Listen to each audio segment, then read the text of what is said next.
5 మంది ఏ ఊళ్ళో అయినా సరే, ఉత్తరాంధ్రకి వెళ్ళు, పశ్చిమ గోదావరికి వెళ్ళు, తూర్పు గోదావరికి వెళ్ళు, రాయలసీమలోని అనంతపురం, కర్నూలు, ఏ జిల్లాకైనా వెళ్ళు, ఈ 5 మంది పంచాయతీలు చేస్తూ ఉన్నారు. ఈ 5 మంది. మిగతా వారికి ఎవరికి అక్కడ రాష్ట్ర వనరుల మీద కానీ వేటి మీద కానీ ఆధిపత్యం లేదు, హక్కు లేదు. ప్రతి దానికి ఎవరు ఎంత కావాలి, ఎంత ఇవ్వాలి అనేది వీళ్ళు చెప్తారు, ఈ 5 మంది చెప్తారు. ఇది క్లాస్ వార్. జగన్ మాట్లాడితే ఒక్కడు అమ్మా నేను ఒక్కనేనమ్మా, అమ్మా నేను ఒక్కనేనమ్మా అని సాగు కొడతా ఉంటాడు. అరే ఉన్న నా ఒక్క ఎమ్మెల్యేని తీసుకెళ్ళిపోయిన నువ్వు ఒక్కడివా? నువ్వు డెమోక్రసీ నీడ్స్ ఎటర్నల్ విజిలెన్స్ అంటారు. ప్రజాస్వామ్యాన్ని కాపాడుకోవడానికి నిరంతర పహారా ఉండాలి.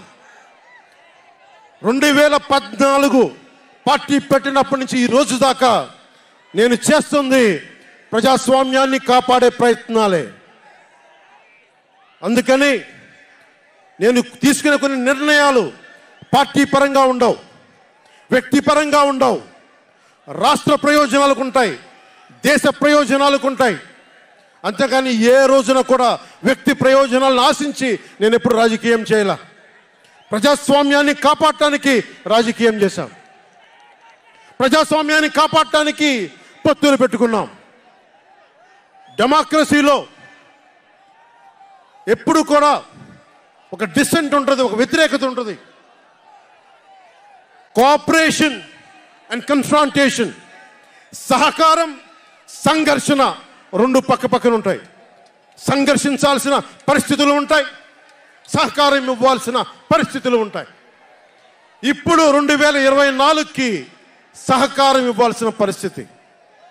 మనం సహకరిస్తుంటేనే, తెలుగుదేశం జనసేన సహకరించుకుంటేనే 5 కోట్ల మంది ప్రజల మనోభావాలు, వారి భవిష్యత్తు బంగారంలా ఉంటుంది. మనలో మనం కలహించుకుంటే మళ్ళీ ఈ దుర్మార్గుడు, దాష్టికుడు అయిన జగన్ మళ్ళీ వచ్చి ప్రజల్ని కంటకంగా మారతాడని చెప్పి తగ్గించుకొని మరి ప్రజల్ని గెలిపించడానికి మరి ఈ రోజున జనసేన నడుం కట్టింది. నేను మాట్లాడుతున్నప్పుడు ఒక విషయం చెప్తా ఉంటాను మీకు.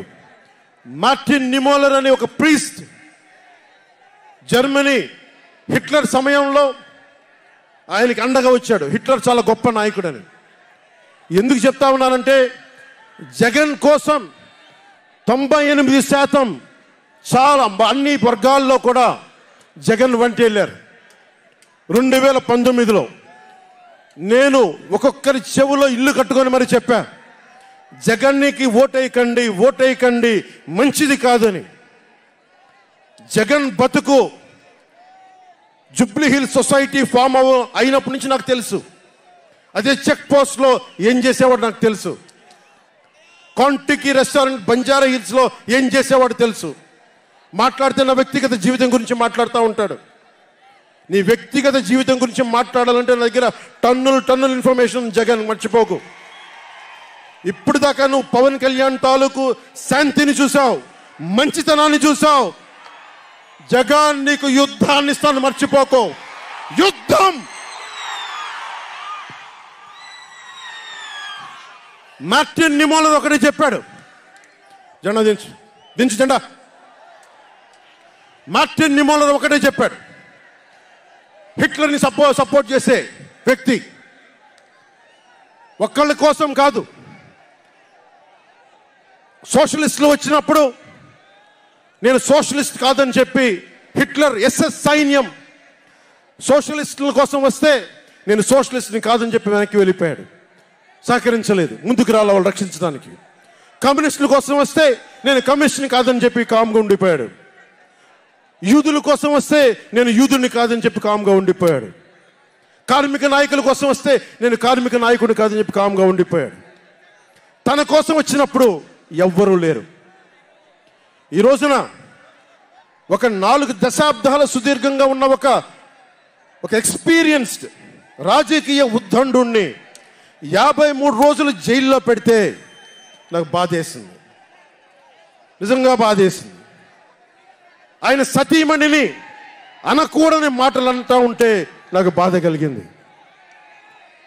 ఒక సుగాలి ప్రీతి తల్లి 2019లో ఎన్నికల్లో నేను 2 చోట్ల ఓడిపోయిన తర్వాత కర్నూలు జిల్లా నుంచి ఒక ఎస్టీ మహిళ నా దగ్గరకు వచ్చి 14 ఏళ్ళ నా సుగాలి ప్రీతి నా బిడ్డ స్కూల్కి వెళ్ళి చనిపోయిందేనంటే నాకు 2 చోట్ల ఓడిపోయిన నాకు నిస్సహాయత వచ్చింది.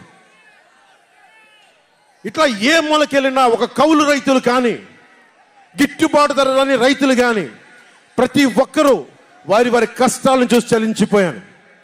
చంద్రబాబు గారి దగ్గర నుంచి సుగాలి ప్రీతి దాకా, కౌలు రైతుల దగ్గర నుంచి పరిశ్రమల్ని వద్దనుకొని వెళ్ళిపోయిన పారిశ్రామికవేత్తల దాకా, ఎస్సీ ఎస్టీలు మైనారిటీలు అందరినీ మోసం చేసిన వ్యక్తి.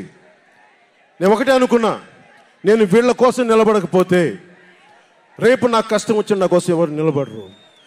రేపొద్దున మన మిగతా పార్టీలకు నిలబడపోతే రేపొద్దున మన జన సైనికులకు కష్టాలు వస్తే ఎవరు రారు. అందుకని నేను అలయన్స్ని పెట్టాను, నేను ప్రతిపాదించాను. అలాగే గోబెల్స్ ప్రచారాలు అంటూ ఉంటారు. గోబెల్స్ ప్రచారాలను ఒకటే గుర్తుపెట్టుకోండి. జోసెఫ్ గోబెల్స్ ప్రచారాలు చేసి చేసి చివరికి అతని బతుకు తెలియదు.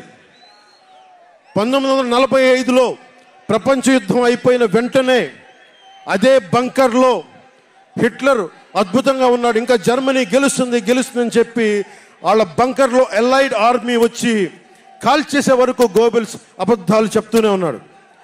సో జగన్ నీ గోబెల్స్ ప్రచారాలు చెప్తే గోబెల్స్ పట్టిన గతే నీకు పడుతుంది, మర్చిపోకదు.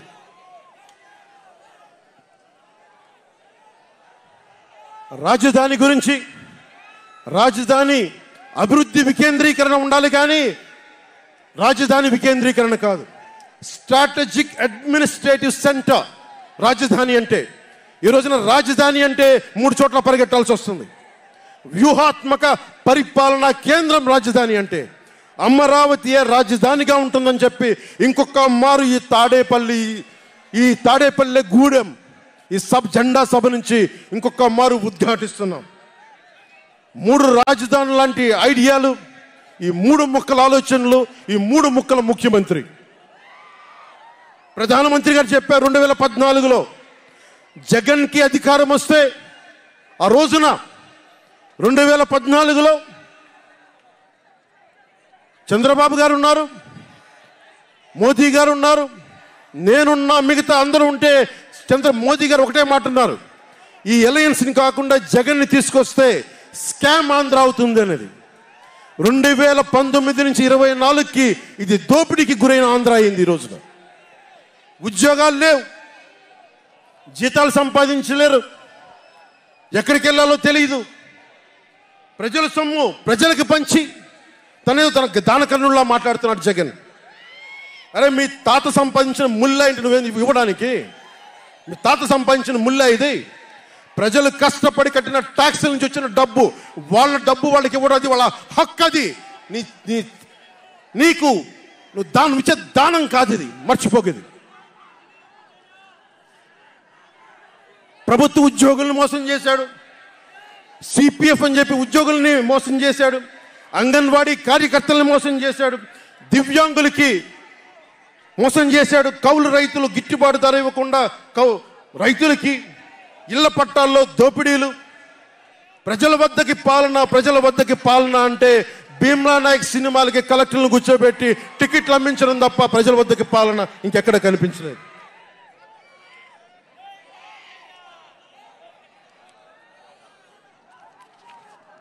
ఇక్కడున్న యువతను చూసి ఒకటే మాట్లాడుతున్నాం. నేనున్నది ఇక్కడ మీకు 10 కేజీల బియ్యం 5,000 రూపాయలు ఇవ్వడానికి కాదు, మీకు 25 సంవత్సరాల భవిష్యత్తు ఇవ్వడానికి, 25 సంవత్సరాల బంగారు భవిష్యత్తు ఇవ్వడానికి. 10,000 పథకం చేతిలో పెట్టి 10,000 రూపాయలు మీ చేతిలో పెట్టడమా, లేదంటే మీకు 1,00,000 రూపాయలు సంపాదించే మార్గం చూపించడమా అని మీరు నిర్ణయించుకోండి. మా అన్నయ్య నాకు యాక్టింగ్ ట్రైనింగ్ ఒక స్కూల్లో పంపించాను. నాకు డబ్బులు సంపాదించుకునే మార్గం చూపించాడు. పనిచేసే మార్గం చూపించాడు. ఆ పనిచేసే మార్గం చూపిస్తేనే మీకు భవిష్యత్తు ఉంటుంది. నాలాంటి వాడు ఆ పనిచేసే మార్గం ఉండబట్టే కౌలు రైతులకి ఇన్ని కోట్ల రూపాయలు స్వచ్ఛందంగా ఇవ్వగలిగాం. అలాగే మీ చేతుల్లో కూడా డబ్బులు ఉండాలి, భవిష్యత్తు ఉండాలి, సంపాదించుకునే మార్గాలు ఉండాలి. నేను ఎందుకు చంద్రబాబు నాయుడు గారితో పొత్తు పెట్టుకున్నా తెలుగుదేశంతో అంటే, ఆయన ఒక నవ నగరాన్ని నిర్మించిన వ్యక్తి, ఉపాధి కల్పించిన వ్యక్తి, పారిశ్రామికవేత్తల్ని తరలించిన వ్యక్తి, స్వచ్ఛందంగా వచ్చిన వ్యక్తి. ఆయన అనుభవం చాలా కావాలి రాష్ట్రానికి. అందుకనే పొత్తు పెట్టుకున్నాం. ఇంతమంది యువతున్నారు, కులాల గణాంకాలు తీస్తారు. ఏ కులంలో ఎంతమంది ఉన్నారు, ఎవరికి ఓటేస్తారని గణాంకాలు తీస్తారు. కానీ ఇక్కడున్న యువతలో ఎంతమందికి ఏ ప్రతిభ దాక్కుని ఉంది, ఎంత సమర్థత దాక్కుని ఉంది, వారి ఆస్పిరేషన్లు ఏంటి, వారి ఆశలేంటి, వారి ఆశయాలేంటి, ఏ ఒక్కరన్నా అడిగారా ఈరోజు దాకా? జగన్ అనేవాడు వచ్చి అడిగాడా ఈ రోజున? మీరు ఓట్లు వేయండి, 5,000 పడేస్తాం, మీరు ఓట్లు వేయండి, మీకు 500 రూపాయలు రోజు పెన్షన్, మీకు డబ్బులు పడేస్తాం అనేవాడే తప్ప మీకు ఏం కోరికలు? భవిష్యత్తుకు 25 సంవత్సరాల తర్వాత మీకు ఎలాంటి ఉద్యోగాలు ఇస్తే బాగుంటుంది, ఎలాంటి స్కిల్స్ ఇస్తే బాగుంటుంది, ఏ ఒక్కనాడైనా ఆలోచించాడా? యువ ముఖ్యమంత్రి అంటే దేనికి? బంధులు పెట్టడానికి అది యువ ముఖ్యమంత్రి? మీ యువతకు చెయ్యని వాడికి మీరు వెంటబడే ప్రయోజనం ఏంటి? నా అభిమానులకు కూడా చెప్తా ఉన్నాను, నన్ను కాదని మీరు జగన్కి ఓటేశారు మర్చిపోను.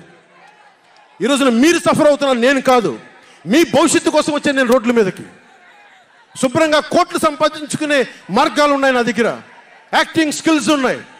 అన్నీ కాదనుకొని ఎందుకు వచ్చాను? అరే నా నేలే, మన మనుషులే, మన వాళ్ళే, తప్పన పెడితే నేను 2 చోట్ల ఓడిపోయాను.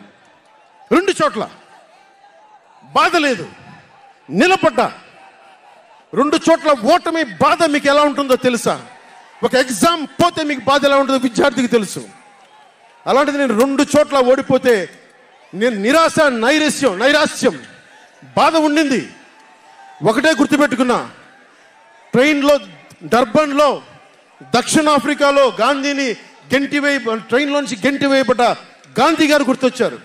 ఏ ఆటుపోట్లు తీసుకోకుండా మన పార్టీని నడపలేం, అవమానాలు తీసుకోకుండా ముందుకెళ్ళలేం. వారందరినీ స్మరించుకొని వారి స్ఫూర్తితోటి ఈరోజు నిలబడే ఉన్నాం, బలంగా నిలబడి ఉన్నాం, ఒక కంటకుని ఎదుర్కొంటా ఉన్నాం. మీరు చెప్పండి, మీకు కాంటాక్ట్ సర్టిఫికేట్ కావాలి ఉద్యోగాలకు వెళ్ళాలంటే? మీరు ఉద్యోగాలకు వెళ్ళాలంటే కాంటాక్ట్ సర్టిఫికేట్స్ కావాలి, పాస్పోర్ట్ కావాలంటే మీ ప్రవర్తన ఎలాంటి ప్రవర్తన కాంటాక్ట్ సర్టిఫికేట్లు కావాలి. ఒక ముఖ్యమంత్రికి కాంటాక్ట్ సర్టిఫికేట్లు అవసరం లేదు.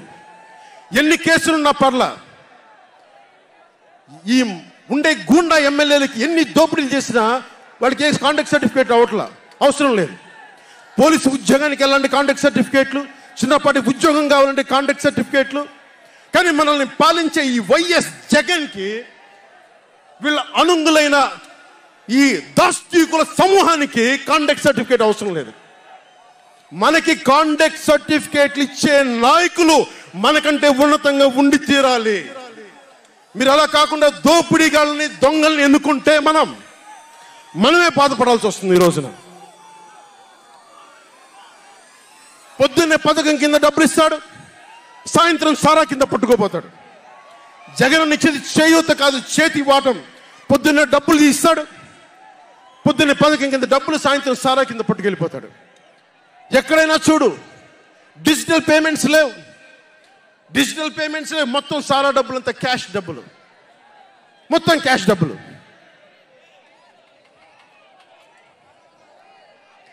ఇలాంటిది నేను ఇన్ని రోజుల నుంచి, ఇన్ని సంవత్సరాల నుంచి నిలబడే ఉన్నాం. బాధగా ఉంది, అరే మా నేల ఏమైపోతుందని బాధ ఉంది. కింద మీద పడుతున్నాం. ఏ రోజు కూడా ఎవరిని చేయి సాచి డబ్బులు అడగలా, నిలబడి ఉన్నాం. కష్టపడి సంపాదించిన డబ్బులు తీసి పార్టీని నడిపాం. ఎవరున్నారు నా వెనక? మహామహులు ఉన్నారా? నన్ను నమ్మే నా జన సైనికులు, నన్ను నమ్మిన నా తల్లులు తప్ప ఎవరున్నారు నా వెంట? ఎందుకు నిలబడి ఉన్నాం? అరే నా దేశం బాగుండాలనే కదా, మన సమాజం బాగుండాలనే కదా, యువత భవిష్యత్తు బాగుండాలనే కదా నా తపన. అలాంటి నేను సినిమాలో ఉన్నప్పుడు కూడా అందరు హీరోలు బాగుండాలని కోరుకునేవాడిని. ఒక సినిమా హిట్ అయితే నాది అయితే ఒక వారమే నేను ఉంటాను. బాలయ్య గారి సినిమా సూపర్ డూపర్ హిట్ అవ్వాలని కోరుకునేవాడిని. జూనియర్ ఎన్టీఆర్ గారి సినిమా హిట్ అవ్వాలని కోరుకునేవాడిని. బాహుబలి ప్రభాస్ గారి సినిమా హిట్ అవ్వాలని కోరుకునేవాడిని. మహేష్ గారి సినిమాలు హిట్ అవ్వాలని కోరుకునేవాడిని. మెగాస్టార్ చిరంజీవి గారు అద్భుతంగా విజయాలు సాధించాలని కోరుకునేవాడిని. రామ్ చరణ్ విజయాలు సాధించాలని కోరుకునేవాడిని. ఇలాంటి అల్లు అర్జున్ లాంటి పుష్ప హీరో అద్భుతంగా ఉండాలని, మేము గొప్ప అవార్డు సాధించాలని కోరుకునేవాడిని. ఇలా ఎందరో, ఒక్కరు కాదు, ఎందరో వారందరికీ పేరు పేరున చెప్పలేను, కానీ అందరూ బాగుండాలని కోరుకునేవాడిని. అలాంటి నేను కోరుకుంటుంది కూడా మీరందరూ బాగుండాలి. మనలో మనం కొట్లాడకుండా, కులాల మధ్య కొట్లాడకుండా, వర్గాల మధ్య పోరు లేకుండా, ప్రాంతీయ విభేదాలు లేకుండా ఆంధ్రప్రదేశ్ సుభిక్షంగా ఉండాలని తపన పడేవాడిని నేను. అలాంటి నేను కొన్ని నిర్ణయాలు తీసుకుంటాం. ఆ నిర్ణయాలు ఎలాంటివి? నాకు సంబంధించినవి కాదు, ప్రజలకు సంబంధించినవి. పొత్తులో భాగంగా నేను 24 స్థానాలు తీసుకున్నాను. 24 అసెంబ్లీ స్థానాలు తీసుకుంటే ఇంతేనా అంటున్నారు. 24ఏనా, ఇంతేనా? మనోళ్ళు కాదు, అవతలి వాళ్ళకి తెలియట్లా. బలి చక్రవర్తి కూడా వామనుణ్ణి చూసి ఇంతేనా అన్నాడు. బలి చక్రవర్తి కూడా వామనుణ్ణి చూసి ఇంతేనా అన్నాడు. నెత్తి మీద కాలు పెట్టి బలి చక్రవర్తిని అధాపాతాళానికి తొక్కుతున్నప్పుడు తెలిసింది ఎంతో అని. ఇంతింతై వటుడింతై నభో వీధిపై నంతై తోయిద మండలాగ్రమునకంతై వామనవతారాన్ని చూపిస్తుంది జనసేన. జగన్ గుర్తుపెట్టుకో, అధాపాతాళానికి తొక్కకపోతే నా పేరు పవన్ కళ్యాణే కాదు, మా పార్టీ జనసేనే కాదు, మర్చిపోకో.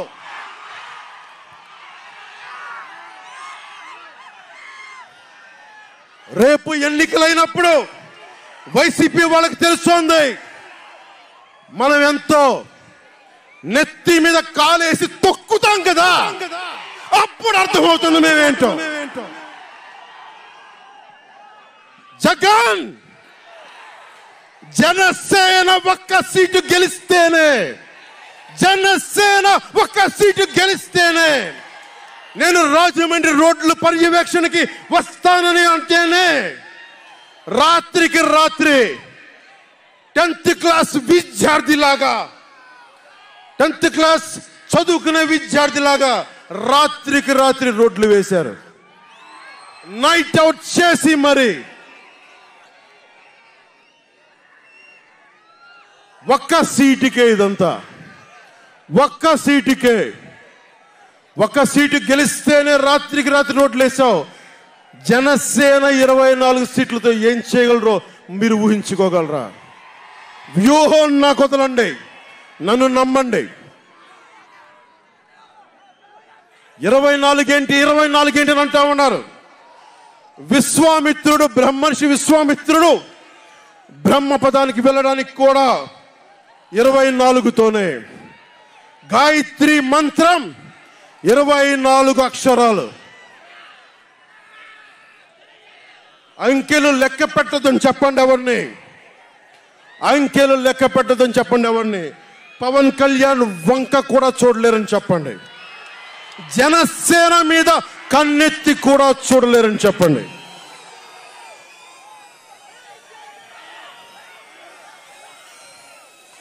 మనకి వైసీపీ జగన్ లాగా వేల కోట్లాది రూపాయలు వారసత్వంగా తినేసామా ఏంటి? మనం ఎన్నికలు రాగానే నియోజకవర్గానికి 50 నుంచి 100 కోట్లు తీయడానికి, ఖర్చు పెట్టడానికి, అన్ని స్థానాల్లో పోటీ చేయడానికి మన దగ్గర 50, 100, 1000 కోట్ల డబ్బులు ఉన్నాయా? మన దగ్గర దోచేసిన డబ్బులు ఉన్నాయా?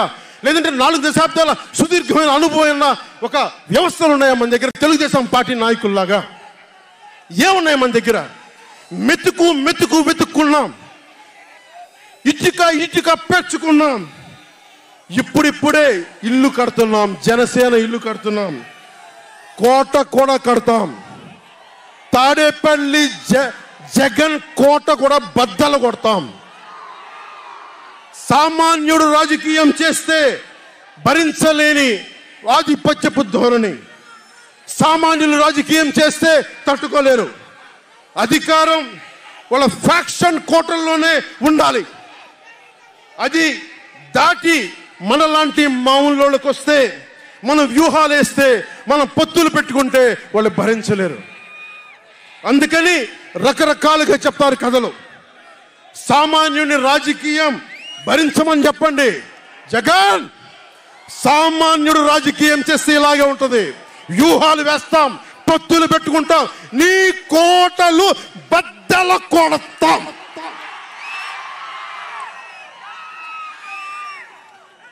అలాగే నాకు గాని జనసేన పార్టీకి గాని సలహాలు సూచనలు అవసరం లేదు. సలహాలు సూచనలు ఇచ్చేవాళ్ళు అక్కర్లేదు. యుద్ధం చేసేవాళ్ళు కావాలి.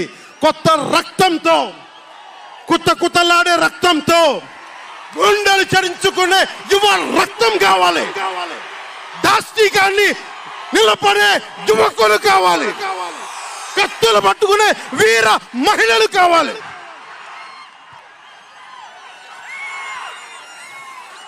అంతేగాని నాకు సలహాలు ఇచ్చేవాళ్ళు, మీకు తెలుసా జగన్ ఎలాంటి వాడో? సొంత బాబాయినే మర్డర్ చేయించిన వాడు, సొంత చెల్లినే గోడకేసి కొట్టిన వాడు. మీరు చెప్తారు నాకు సలహాలు సూచనలు. ఎవరితో యుద్ధం చేస్తున్నానో నాకు తెలుసు. జగన్ లాంటి దాష్టీకుడు, దుర్మార్గుడు యుద్ధం చేస్తేనే తగ్గుతాడు. యుద్ధంతో కూలగొడితేనే కింద కూర్చుంటాడు. మర్చిపోకుండా నాకు సలహాలు సూచనలు ఇచ్చే వాళ్ళకి. అలాగే మనకు కూడా పోల్ మేనేజ్మెంట్ తెలుసా? ఆర్గనైజేషన్ బలం ఉందా? సంస్థాగతంగా పాతికిపోయిన తెలుగుదేశం పార్టీలతోటి మనం పోటీ పడగలమా? 800 నుంచి 1000 మంది బూత్ కార్యకర్తలు ఉన్నారా మనకి ప్రతి నియోజకవర్గంలో? 1000 మందికి 50 రోజులు ఎంతో కొంత డబ్బులు ఇస్తూ భోజనాలు పెట్టే సత్తా మన నాయకత్వానికి ఉందా? మన నాయకత్వం ఇంకా ఎదుగుతూ ఉంది. వెయిట్ చేయాలి. ఈలోపు రాష్ట్రాన్ని జగన్ పాలిట కానివ్వం.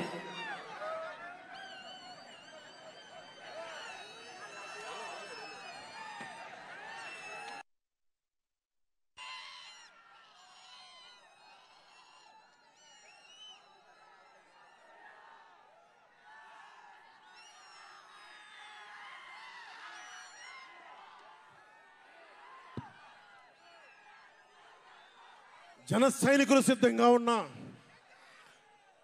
ప్రజలు మన వైపు ఉన్నా, ప్రతి ఒక్కరిని ఓట్లకు తీసుకొచ్చే నాయకత్వం ఇంకా సిద్ధంగా ఉందా జనసేన పార్టీకి? మనందరం ఆలోచించుకోవాలి. అందుకనే అన్ని అర్థం చేసుకునే 24 స్థానాలు 3 పార్లమెంట్లో సిద్ధపడ్డాం. ప్రజల నాడి వాడి తెలియకుండా నాయకత్వాన్ని నడిపించగలమా? దశాబ్దం కాలం పాటు పార్టీని నడిపించగలమా?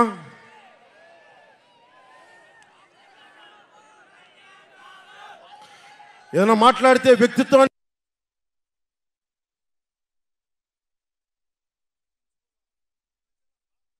నెగ్గించడం కోసం తగ్గాను నేను.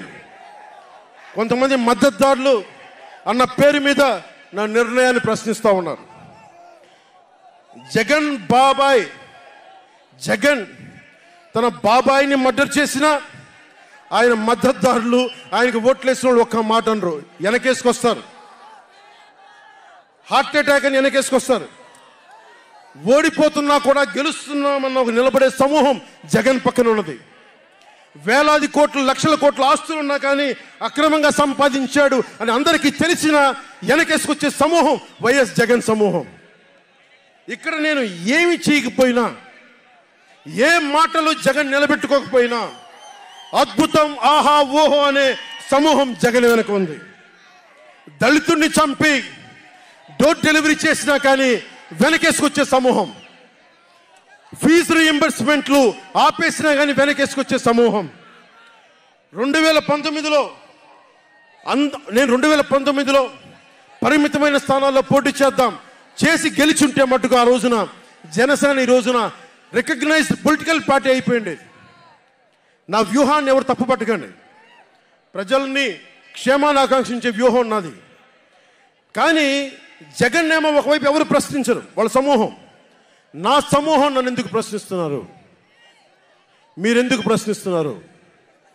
జగన్ మర్డర్లు చేసిన వారి అనుయాయులు మానభంగాలు చేసిన, దోపిడీలు చేసిన, దారుణాలు చేసిన అందరూ జగన్ వెనకేసుకొస్తారు. నేను నా డబ్బులు తిన్నానా? వేలాది కోట్లు సంపాదించానా? పదవులు అనుభవించానా? ఏం అనుభవించాను? నేను 10 సంవత్సరాల నుంచి అవమానాలు, తిట్లు తప్ప ఏం తిన్నాను? నేను ఏం సంపాదించుకున్నాను? కష్టపడి డబ్బులు సంపాదించుకొని పార్టీలకే కదా పెట్టింది నేను. నన్ను ప్రశ్నిస్తారు మీరు నిజంగా మటుకు నా మద్దతుదారులు అయితే నన్ను ప్రశ్నించకండి. నా వెంట నిలబడి నాతో పాటు నడవండి, మా జన సైనికుల్లాగా, మా వీర మహిళల్లాగా. ప్రశ్నించకండి నన్ను. ఎవరికుంది ఓపిక? ఈ దేశం కోసం, సగటు మనిషి కోసం కన్నీళ్లు కార్చే శక్తి ఉందా ఎవరికన్నా? ఎక్కడో విదేశాల్లో కూర్చొని, టీవీల్లో కూర్చొని నన్ను ప్రశ్నించడం కాదు, నాతో నిలబడటం నేర్చుకోండి అందరూ, నన్ను ప్రశ్నించే వాళ్ళంతా. మీరు వెనక నా మద్దతుదారులు అయితే నా వెంట నడవండి, నిలబడండి. నాతో నడిచేవాడే నా వాళ్ళు.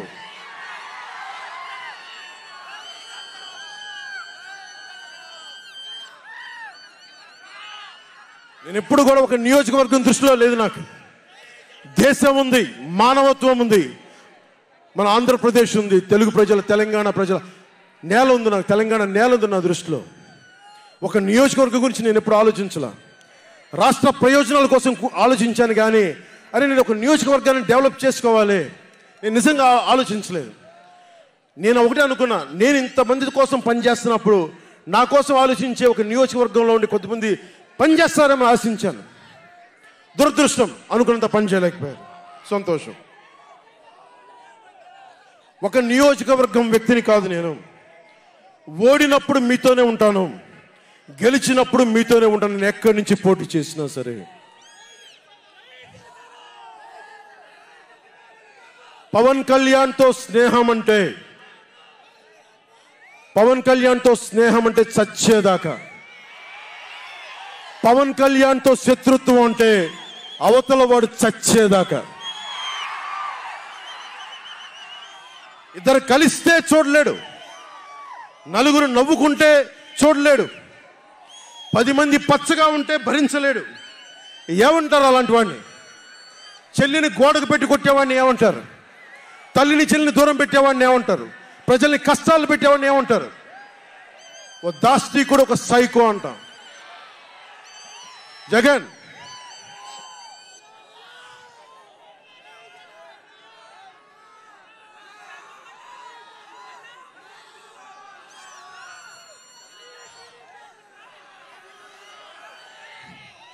జగన్కి చెప్పదలుచుకుంది ఒకటే, జగన్ బాధితులందరికీ ఒకటే చెప్తా ఉన్నాను. 1 man's courage makes a majority అంటారు. 1 man's courage. జగన్కి సంబంధించినంత వరకు పవన్ కళ్యాణ్ అంటే 3 పెళ్లిళ్ళు 2 విడాకులు. అతని దృష్టిలో 4 పెళ్లిళ్ళు అంటాడు. మరి 4వ పెళ్ళం ఎవరో తెలియదు, జగన్ ఏమో నాకు తెలియదు. మరి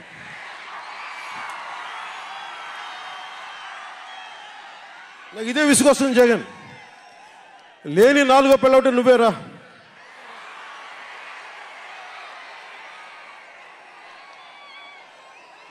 నేను ఎప్పుడైనా సరే భారతి గారికి కూడా చెప్తున్నాను, మేడం భారతి గారు, మీరు ఊహించుకోండి, మేము ఎప్పుడన్నా సరే మిమ్మల్ని చాలా గౌరవంగా భారతి గారు, మేడం భారతి గారు అంటాం. మీ ఆయన ఇంత నీచంగా ప్రవర్తించినా కానీ, చంద్రబాబు గారి సతీమణి కానీ, నియోజకవర్గంలో ప్రతి ఒక్కరిని ఇబ్బంది చేసినా కానీ, నా ఇంటి సతీమణి అన్నా కానీ పెళ్ళాలను సంబోధిస్తాడు. ఆ మాట మిమ్మల్ని అంటే ఎలా ఉంటుంది? భారతి గారు ఆలోచించండి ఒకసారి. నాకు తెలుగు వచ్చు, నేను పెద్ద ఇంగ్లీష్ మీడియం చదువుకున్న వ్యక్తిని కాదు, నాకు చాలా భాష వచ్చు, కానీ సంస్కారంగా ఉండదని మాట్లాడినంతే. జగన్, నీకు సంబంధించినంత వరకు నేను 3 పెళ్లిళ్ళు 2 విడాకులు. పవన్ కళ్యాణ్ అంటే జగన్ చెప్తున్నా విను. పవన్ కళ్యాణ్ అంటే ఆంధ్రప్రదేశ్ ప్రజల భవిష్యత్తు. పవన్ కళ్యాణ్ అంటే ఈ దేశపు యువత కాలంలో. పవన్ కళ్యాణ్ అంటే కన్నీళ్లు తుడిచే చెయ్య. పవన్ కళ్యాణ్ అంటే అర్ధరాత్రి పరిగెత్తుకుంటా వచ్చి ప్రాణాపాయంలో ఉన్న 108 అంబులెన్స్. పవన్ కళ్యాణ్ అంటే ఆడబిడ్డలకి రక్షణగా ఉండి చేతికి కట్టే రాఖీ. పవన్ కళ్యాణ్ అంటే పెద్దోళ్ల భుజం మీద ఉన్న కండువ, గర్వంతో ఎగిరే జాతీయ జెండా పవన్ కళ్యాణ్ అంటే. పవన్ కళ్యాణ్ అంటే నిన్ను నట్టేటను ముంచే తుఫాన్, గుర్తుపెట్టుకో. నిన్ను అధాపాతాళానికి తొక్కే వామనుడి పాదం పవన్ కళ్యాణ్ అంటే గుర్తుపెట్టుకో. ఇందాక చెప్పాను కదా, ఒక్కడి one man's courage makes a majority అని.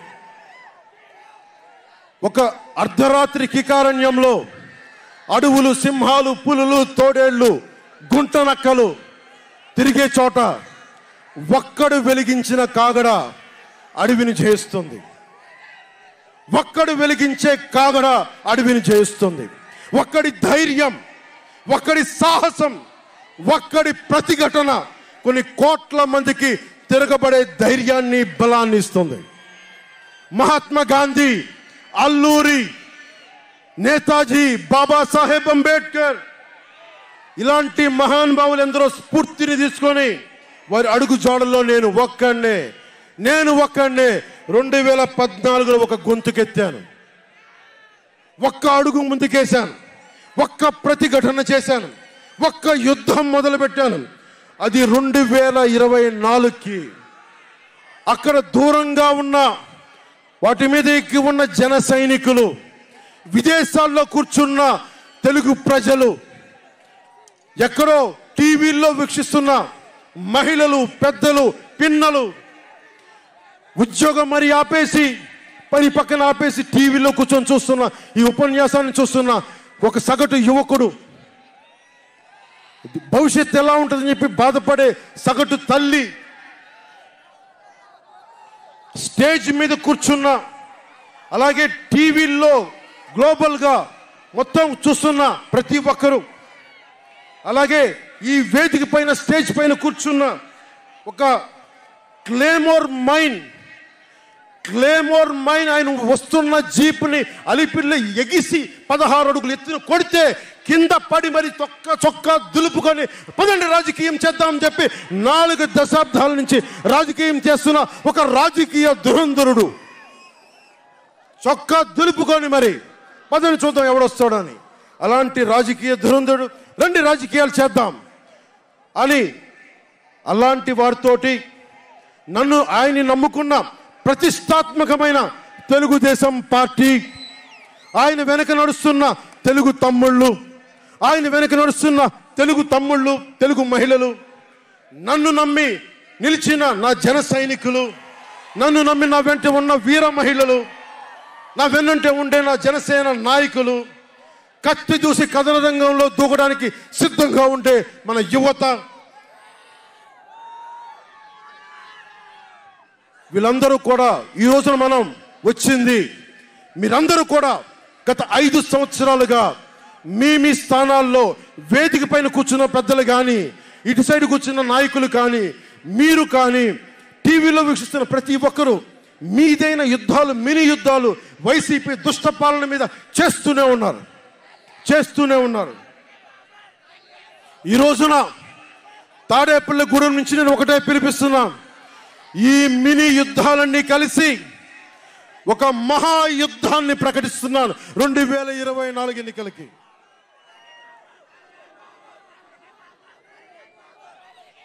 ఒక మహాయుద్ధానికి శంఖారావం పలుకుతున్నాను. ఇది నా దేవదత్తం. ఇది లక్షలు కోట్ల ప్రజల ఆశల కోసం ఈ మహాయుద్ధాన్ని ఆవాహన చేస్తున్నాను. రాష్ట్ర ప్రయోజనాల కోసం ఒక దాస్తికుడితో పోరాటం చేయడానికి ఒక మహాయుద్ధాన్ని ఆవాహన చేస్తున్నాను. ఈ రోజున నేను శంఖారావం పూర్తిస్తున్నాను. ఈ రోజున ఈ విధ్వంసకర పాలనని ఆపుదాం. ఈ వైసీపీ విధ్వంసకర పాలనని ఆపుదాం. ముందుకు తీసుకెళ్దాం. వైసీపీ గడిల్ని బద్దలు కొడదాం. మీకు బంగారు భవిష్యత్తుని తెచ్చే బాధ్యత, శాంతి సుస్థిరత ఇచ్చే బాధ్యత తెలుగుదేశం పార్టీ, జనసేన తీసుకుంటుంది. తెలుగుదేశం పార్టీ వర్ధిల్లాలని కోరుకుంటూ, తెలుగుదేశం విజయం సాధించాలని కోరుకుంటూ, జనసేన వర్ధిల్లాలని కోరుకుంటూ, జనసేన విజయం సాధించాలని కోరుకుంటూ, ప్రధానమంత్రి నరేంద్ర మోదీ గారు మరొక్కమారు ప్రధానమంత్రిగా రావాలని కోరుకుంటూ, భారతీయ జనతా పార్టీ వర్ధిల్లాలని కోరుకుంటూ మేము ముందుకెళ్తున్నాం. మీరందరూ మాతో పాటు కలిసి నడవండి. మీ భవిష్యత్తు కోసం నేను అండగా ఉంటాను. పొత్తు గెలవాలి, జగన్ పోవాలి. జనసేన టీడీపీ పొత్తు గెలవాలి, జగన్ పోవాలి. వైసీపీ నేలమట్టం అవ్వాలి.